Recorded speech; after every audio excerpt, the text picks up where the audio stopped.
क्या आपने कभी अपने आप को गहराइयों से जानने का, समझने का प्रयास किया है? मानवीय तौर पर कहा जाए तो हम इस जीवन को सिर्फ अपनी जरूरतों को पूरा करते करते बिता देते हैं। एक मनुष्य के लिए उसकी जरूरत क्या है? रोटी, कपड़ा, मकान, यही न?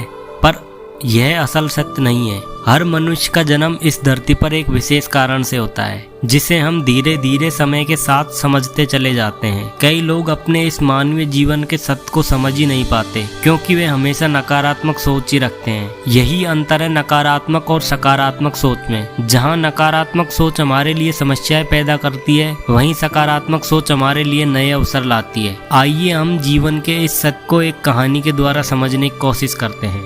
एक गांव में एक बहुत बड़ा धनवान व्यक्ति रहता था। लोग उसे सेठ धनीराम कहते थे। उस सेठ के पास बहुत मात्रा में धन संपत्ति थी, जिसके कारण उसके सगे संबंधी, रिश्तेदार, भाई बहन हमेशा उसे घेरे रहते थे। वे उन्हीं के राग लापते रहते थे। सेठ भी उन सभी लोगों की काफी मदद करता था। तभी अचानक कुछ समय बाद सेठ को भयंकर रोग लग गया। इस भयंकर बीमारी का सेठ ने बहुत उपचार करवाया, लेकिन इसका इलाज नहीं हो सका। आखिरकार सेठ की मृत्यु हो गई। यमदूत उस सेठ को अपने साथ ले जाने के लिए आ गए। जैसे ही यमदूत सेठ को ले जाने लगे, तभी सेठ थोड़ी दूर जाकर यमदूतों से प्रार्थना करने लगे कि मुझे थोड़ा सा समय दे दो, मैं लौटकर तुरंत आता हूँ। दूतों ने उसे अनुमति दे दी। सेठ लौटकर आया, चारों ओर नजरें घुमाई और वापस यमदूतों के पास आकर बोला, शीघ्र चलिए। यमदूत उसे इस प्रकार अपने साथ चलने के लिए तैयार देखकर चकित रह गए और सेठ से इसका कारण पूछा। सेठ ने निराशा भरे स्वरों में कहा, मैंने हेरा फेरी करके अपार धन एकत्रित किया था,